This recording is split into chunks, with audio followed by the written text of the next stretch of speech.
Burrow was sacked 55 times this year. They beat Tennessee in the division round when Nine he was sacks. 9 times. I don't know how that happens, but I don't think they can get away with that on Sunday.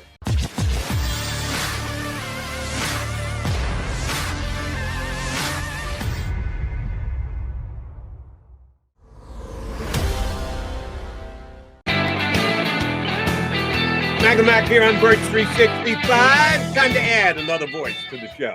And it's a good one at that. He comes on basically when we ask him to, which is often because we need his insight because we know how good it is. He's covered the Birds for years. He's doing it these days for Philly Mag. And yes, he's the Philadelphia Hall of Fame voter, which the Hall of Fame will announce their new entries during the week coming up on Thursday night. Paul Domowitch, good enough to hop aboard with us here on Bird 365. Domo, I want to start with this. I asked John this question. I'm going to ask you as well. Sunday, no Eagles, but a big game to be played between the Bengals and the Rams. Do you have to explain to your wife why you need to be in football mode? Did she join you on the couch? Did she just go, another Sunday without my husband? How does it play in the Domowitch household? Well, Dama's usually at the Super Bowl. Yeah. Usually I'm not there. So, and with snow in the forecast, she's very happy to have me home. So, she'll be watching it. She's a big fan. It's big, especially if a team has any Oklahoma players on it, and Joe Mixon plays for Cincinnati, and there's a few others. So. Yeah, you always got a few Oklahoma players, so there's always some kind of rooting interest. But what's it like? I feel a little left out when I'm not at the Super Bowl. You're obviously there every year, typically. Now you're doing things via Zoom with the Hall of Fame discussions. How is that different for you? Well, I had some practice last year with the Super Bowl being totally Zoom too, except for there were a few exceptions, some guys that were there in person, but I actually enjoyed it. At the time when I had no plans to retire, I thought, this could extend my career another 10 years. I'm getting used to Zoom though, as you guys are. Sometimes it's nice. Yeah, you wake up. You don't get Hall of Fame. The meetings for the Hall of Fame have been very productive on Zoom the last 2 years. I've got no complaints with it. I'd rather be there. But this is kind of still an odd year for the Super Bowl. I don't think the teams are even getting in until Thursday. Today, I think. I thought it was today. Was it? Okay. I think it's today. Yeah. Cincinnati, we had Zoom. We had Zoom, press conferences yesterday with the Bengals and the Rams. We're going to have them all week, I think, until. Yeah. So it's still Zoom centric. Yeah. All right. I'm sorry. I got one more question about Mrs. Domowitch. How big a Jalen Hurts fan is she? Does she consider him an Oklahoma guy because he spent more time in Alabama, but he finished up in Oklahoma? Is he a Sooner through and through in the wife's eyes? Oh, yeah. She doesn't consider him an Alabama guy. Okay. She better not listen to Jalen, Damo, because Jalen brings up Alabama more than Oklahoma. Yeah. And she doesn't like anyone that speaks ill of Jalen. So watch it. Uh-oh. I'm in trouble. She's okay here because both McMullen and I are fair at the very minimum, if not considerable Hurts fans on this show. All right. You mentioned the Hall of Fame and the meetings that you guys had. You don't know who's going to be announced. Usually you got a feel for it when you did it previously live and in person in a big room going back and forth. I know we asked about it last year, how different it was to do it virtually as compared to being there in person. Give us your rundown on how you thought it played. I've talked to a couple other guys who were on that same Zoom quest that you were, and they've spoken very highly of the new guy who's running the Hall of Fame.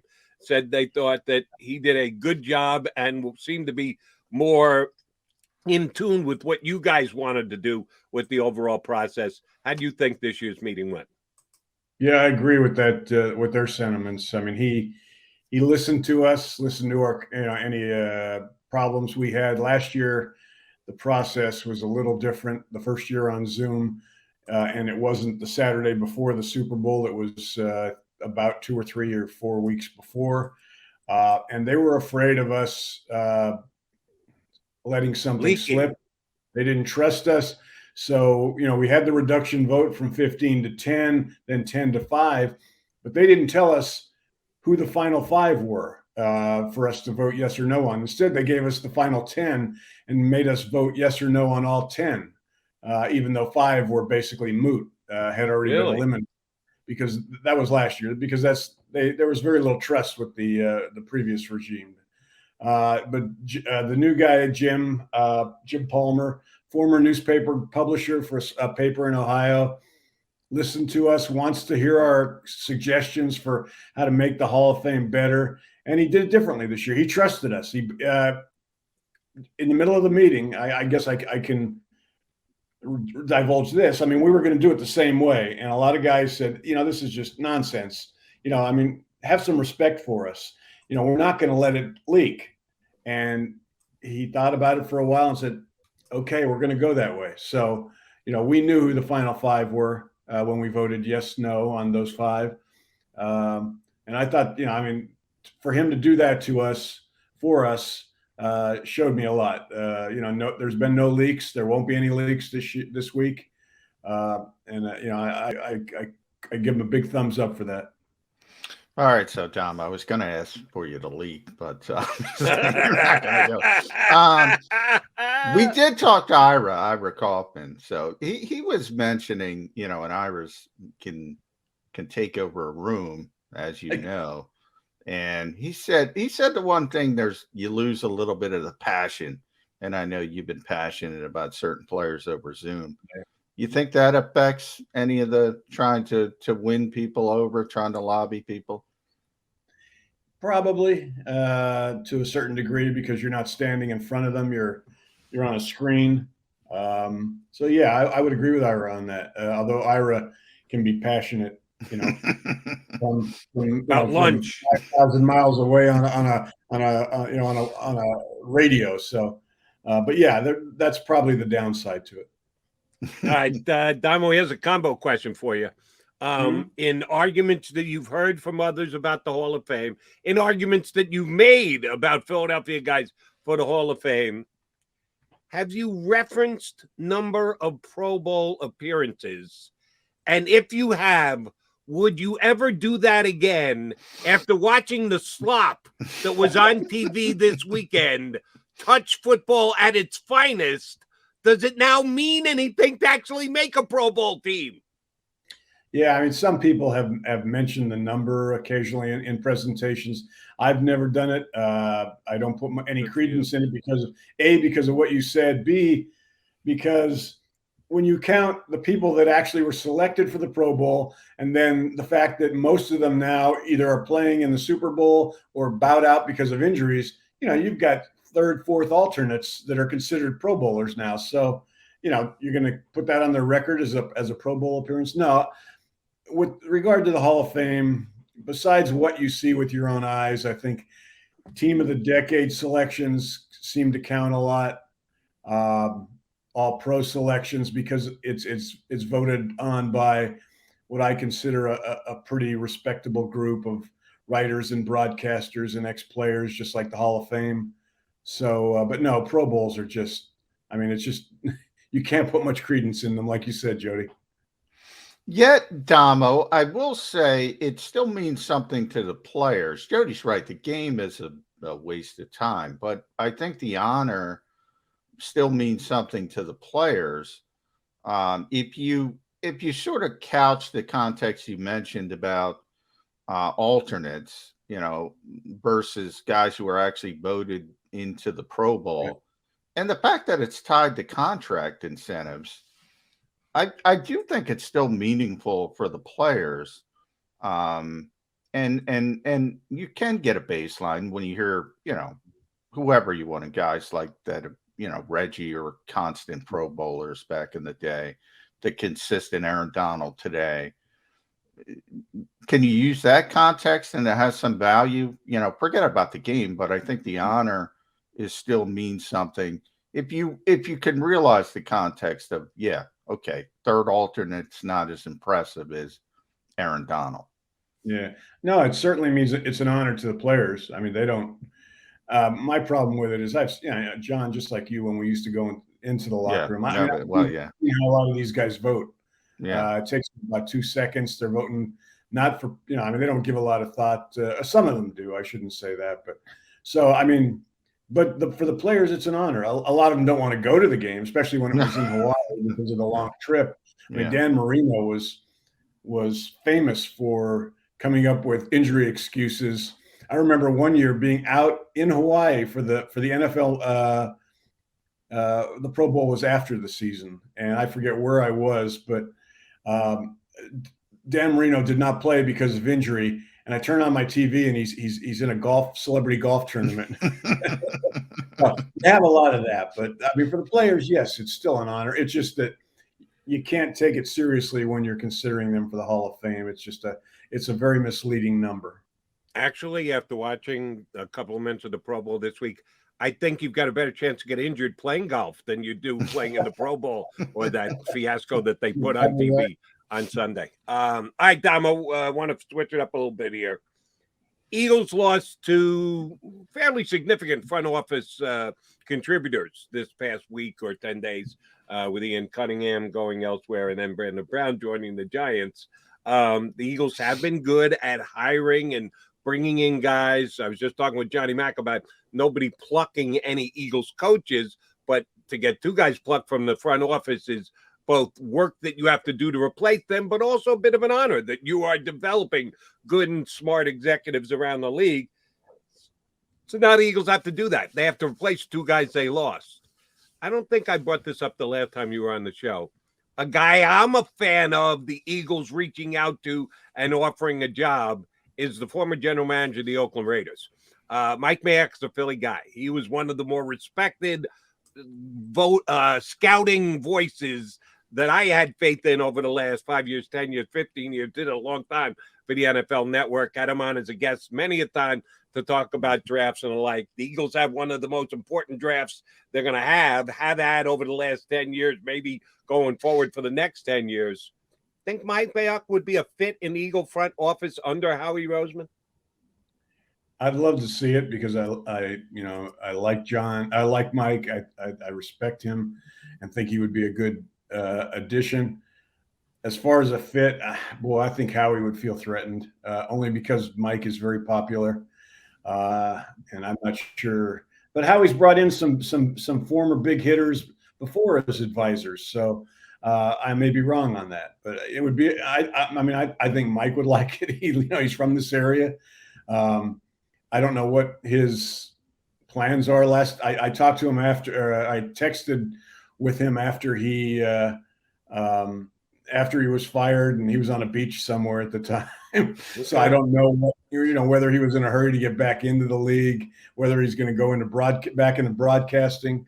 It would be a good fit, but and how I think he would help the organization. It's amazing. You mentioned the 2 guys they've lost. I mean, for all the criticism Howie and the organization has gotten for their drafts and for everything else, they get plucked. Their front office more than any front office I can think of. Going back to Joe Douglas and guys like that, it's amazing. Well, one of the reasons, not obviously, the Eagles are very well respected around the league in the front office, as you know, Damo. But I was looking just because I happened to stumble across Peter King's column, and before the Eagles lost Ian and Brandon, their scouting department was 21 deep. And that doesn't include Howie and Catherine Rach, who are at the top. And the Bengals and Duke Tobin, who are in the Super Bowl, 6. Mike Brown, which tells you the difference between the ownership and Jeffrey Lurie. Jeffrey Lurie really does, because there is no salary cap in the front office. Yeah. And you could bring in talent. And they brought in Andrew Berry in the past, who got obviously a quick GM job. Dave Caldwell's there now, the former GM in Jacksonville. They had John Dorsey doing some work in between jobs for him a couple years ago. So why not Mike Mayock? But I think it would be more in the consultant way versus, they like Andy Weidel. He's not going anywhere. So I don't know if there's a fit, but if Mike Mayock wants to write personnel reports, the Eagles would love to take a look at him, I think. Yeah. That's the way they kind of work. From that, yeah. I don't know their personal relationship. Mike seems to have gotten along with everybody in the league, so I don't imagine that would be a problem. I mean, I could see it happening, and it would, like I said, it would be a smart move by Howie because, like you said, he has not been. I'll give him credit. I mean, I've criticized Howie when he's made some poor decisions, but he has, for a guy who has been perceived as somebody who doesn't like challenges around him for his job. He has brought, like you just said, Dorsey, et cetera, brought in people from around the league with plenty of experience that could be viewed as threats to him that, where he's wanted to have their input. So from that standpoint, I could see him bringing in Mike. All right, Damo, I'm going to make you either Mike Mayock or Ian Cunningham, whoever you want to be, or if you need the title, I'll make you Howie Roseman. Whatever you feel comfortable with to answer this question. The Eagles have 3 starting defensive backfield guys from this past season who are free agents this year. Steven Nelson and both safeties for the Eagles either have to be re-signed or let go. They certainly have to be replaced if they're not going to be here. Assuming the same contract for all 3, that money is not an object here. You got to go 2 years and market value is 6, 7, 8 million, whatever it is. But all 3 guys are commanding the same thing. They have offers from other teams at that 2-year, pick a number, $15 million number. And they all go to the Eagles. Hey, if you match, we'll stay because we prefer to stay here in Philadelphia. Prioritize those 3 for me. If it's the same deal for all of them, which one are you offering the deal to first because you think it's important to keep that player above the other 2? Well, let me start out by saying I'd be looking to get rid of all 3 of them. Various reasons. Steven Nelson, I know he's gotten a lot of compliments this year. I haven't been particularly impressed by his play. I know, a lot goes in and is involved with scheme. But I mean, I think they can do better there. Rodney McLeod is one of the nicest guys I've ever covered. But I think I mentioned this maybe the last time I was on. This team has sometimes been guilty of the Chase Utley disease. I mean, we're talking about a 32-year-old guy with 2 major knee injuries. It's just time. It's just time to get younger there. You want to, I don't care what you want to bring Rodney McLeod into the front office. You want to, do with him what you did with Connor Barwin and Brent Selleck. That's great. That would be a terrific thing. I just don't want him back there anymore. I think you need to start looking at, because you need to rebuild that whole defense. If there's one guy I would think about keeping, it would be Anthony Harris, and I'm not crazy about him either. I mean, safety's high on my list of offseason priorities. So I think they need a couple new ones. So that's the way I look at that. Anthony Harris, maybe. The other 2, I'm sorry, but I'd be. You ready to move on? All right, good. Thank you for answering the question. That's what I wanted to hear. Oh, by the way, I disagree with you. I like Steven Nelson, and I hope he is the one they do hope to retain. I know it'd be nice. I got 3 first-round picks, though, Jody. You get a corner in the first round. You don't need Steve Nelson at $7, $8 million. Right. You need a corner prediction out of me? The 2 top corners in this upcoming draft will both be off the board before the Eagles pick. That's both Stingley, and I know everyone is talking up the Sauce kid from Cincinnati. He's a top 10 pick. And, oh, by the way, if you think you're getting the safety from Notre Dame, he's going to be long gone before the Eagles ever pick in the first round. So I get it. They're going to look to upgrade in the secondary, which they should, but people are mocking them top flight talent that's going in the top 10 in the middle of the first round. And I'm telling you, it's not happening. I'm still an advocate of, and I think John and I used to discuss this early on in his career, of moving Avonte back to safety. I think he can be a very productive safety, but he's also right now he's one of the better, really good slot. Slot corners. Yeah. So you probably don't want to weaken a position unless you have somebody to plug in there. Yeah. But obviously they're gonna add bodies in the secondary. I do want to shift to the coaching carousel with you, Damo, because you wrote something about that at the 33rd team.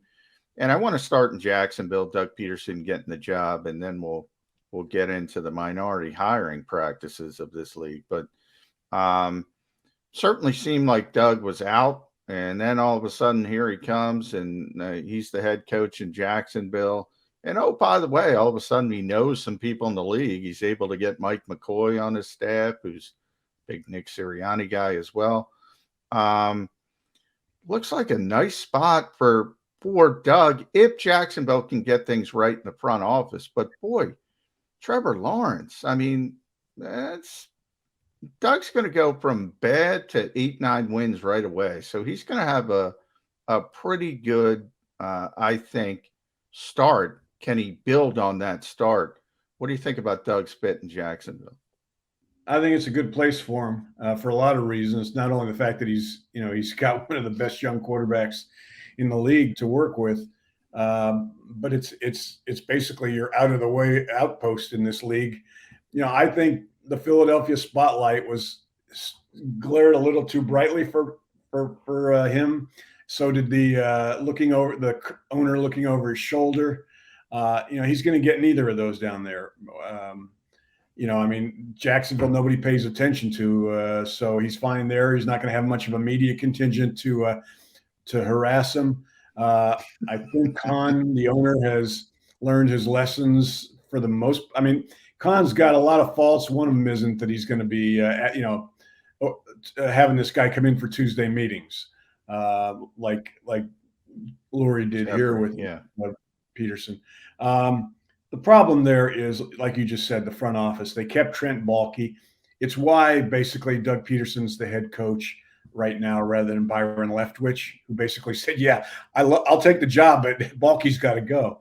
Whereas, by the time they got back to Doug, Doug was in a situation where it's either, I keep my mouth shut as far as my opinion of Baalke and I get the job, or I voice the same opinion as Byron did and I don't get the job either. So it was a smart play by him. But, Baalke, I don't like. I've never been a big fan of his.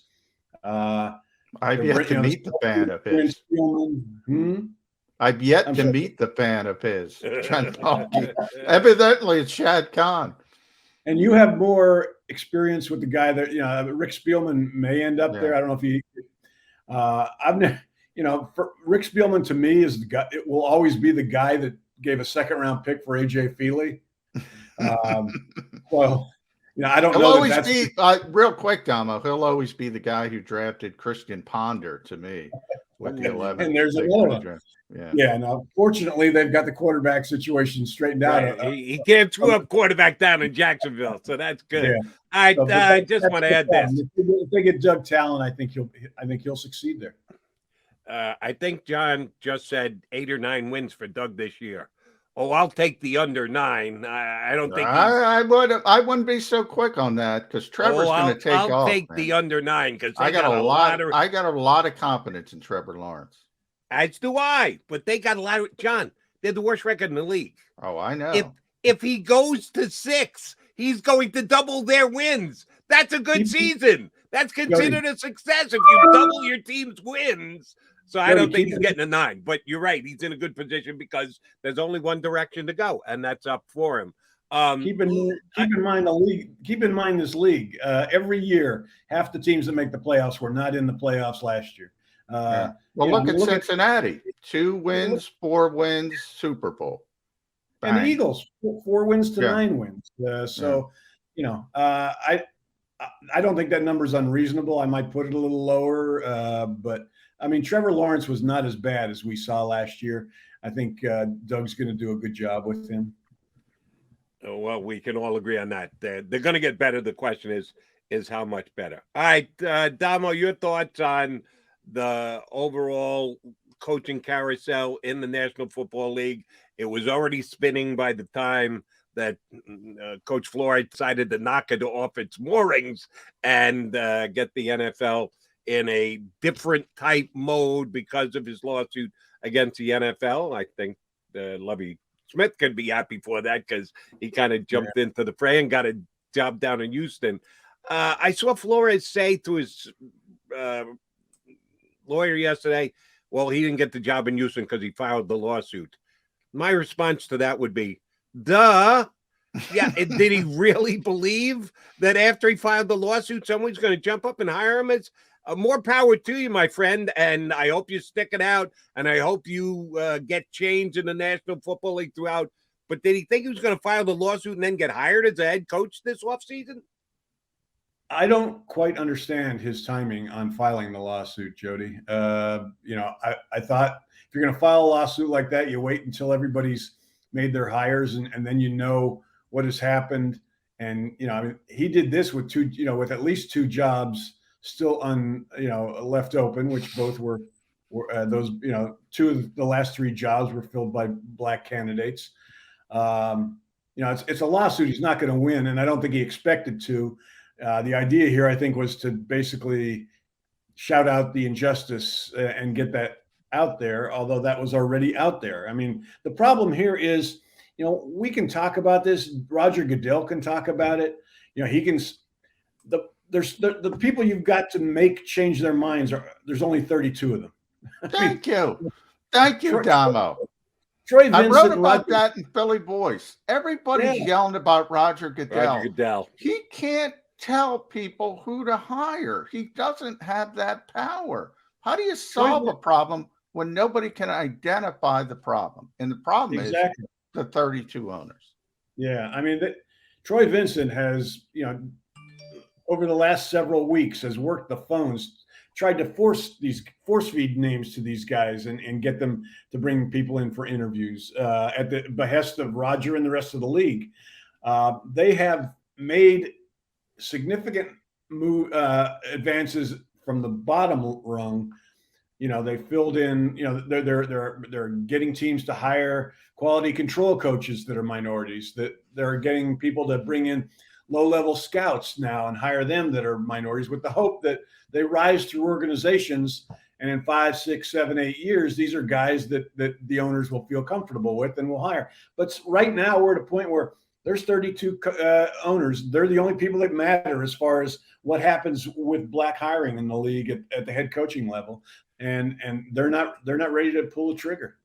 I do want to follow up on the answer you just gave. A lawsuit he can't win. So are you suggesting that this will go all the way into a courtroom? Because if the NFL can't lose it, why would they settle it? They'd fight the fight and go ahead and win it. I kind of disagree with you there, buddy. I think at the worst Flores is going to get is a significant settlement in this lawsuit. And if I'm getting a check, I would consider that a win if I were him. You really think they're going to go through with this and the NFL is going to win? No, I mean, I don't think it'll ever get to trial. I mean, they may pay him off. I don't know. That doesn't really solve the situation for Brian. I just think that a lot of I've read some of the lawsuit, and just a lot of it doesn't. To prove the Giants situation, for instance, you've got to basically get Bill Belichick to tell you. I want to see that Belichick on the stand. Oh, I would pay for that. Surely watch that before watching the stinking Pro Bowl. Watch Bill Belichick be cross-examined. Please tell me that's going to happen. All he's going to say is, this is, I heard that. Nobody told me that for sure. So there's no way to prove that. It's easy to fend that off. Yeah. And, one thing I said, Dama, when I saw it, I said, well, the tampering and the tanking allegations are damaging to Stephen Ross, but what does that have to do with racial discrimination? I thought there were too many, lobbing too many bombs instead of being very focused in on the racial discrimination. Now, including the Denver one, John. I mean, why rip Denver for not hiring you when Vance Joseph was the coach before Vic Fangio? I mean, you're picking the wrong battles. And like you said, his lawyers kind of scattershot all over the place on this. And I don't think any of it's provable. Does that mean that the league's not guilty of everything he's suggesting? Of course not, but it's one thing to say it. It's another thing to prove it. Yeah. And I want to direct everybody to Damo's piece at the 33rd team, and that's the NFL minority hiring. Did they really want to get this right? So everybody should check that out at the 33rdteam.com. We're not going to have you before the Super Bowl, so I want to get you on record. Joe Cool against the more talented team, Sean McVay against the Sean McVay acolyte. Talk about coaching. Everybody wants Sean McVay. Everybody wants Sean McVay. Rams versus Bengals. Who you got? I got the Rams, guys, only because, I think this game's going to come down to who could protect their quarterback the best. Neither one of these lines have done a terrific job of it this season, but, the Bengals have not – there has not been a team make the conference championship in the last 10 years that allowed more than 45 sacks in a season. Burrow was sacked 55 times this year. They beat Tennessee in the division round. 9 sacks. 9 times. I don't know how that happens, but I don't think they can get away with that on Sunday. If they can't protect Joe, I think they lose, and I think they're going to have some major problems with Aaron Donald and company. So I think it'll be a 7-point or less game, but I'd give the advantage to the Rams right now. Damo, tell your wife that Jody McDonald said it's going to come down to who runs the ball the best. In the passing league that the NFL is in 2022, it's going to come down to who runs it back. So an Oklahoma guy has a chance to hand his team a Super Bowl. Tell her to be in front of that TV watching Joe Mixon run wild. Yeah, I gotta say because she'll call me out on this. She's cooled on Joe Mixon because she forgave him for what he did in college, but the anti-vax stance kind of that ended it. I didn't even know he's an anti-vax guy. Yeah. See, I can't keep everything. He may have changed his mind and come, but yeah, but you're right. Certainly they're going to run the ball better than the Rams. I think are averaging something like 2.5 yards per carry during the postseason. The Rams have almost too many backs now. They're getting Anderson back. I thought they've underused Sony Michel here in the playoffs. They keep winning, so I can second guess all I want. They can laugh at me. And Cam Akers just continues to put the ball on the ground. No matter how many times talk about dodging a bullet. You mentioned Burrow Burrow got sacked 9 times. How about the Rams fumbling it 4 times and beating Tampa Bay? Both of these teams have done things in the postseason would make you think they'd be home. Yet both of them are still standing for Sunday. I'd like to know the last Sean McVay game with 4 turnovers. Yeah. Don't know about Shawnee McVay. John says that with tongue firmly implanted in cheek. Damo, good stuff. Enjoy watching the Super Bowl with the missus this weekend. Appreciate you coming on board with us. We're going to tap into you plenty during this off season. Thanks for having me. Take care. Have a good week. Thanks, Well, Domowitch, 33rdteam.com and Philly Magazine picking the Rams. Well, McMullen, we got another hour to go. So you haven't officially gotten on the record yet. I haven't officially gotten on the record yet. We'll get Bob Groats officially on the record to make a pick on the Super Bowl. We still got an hour to go here on Birds 365. Go for the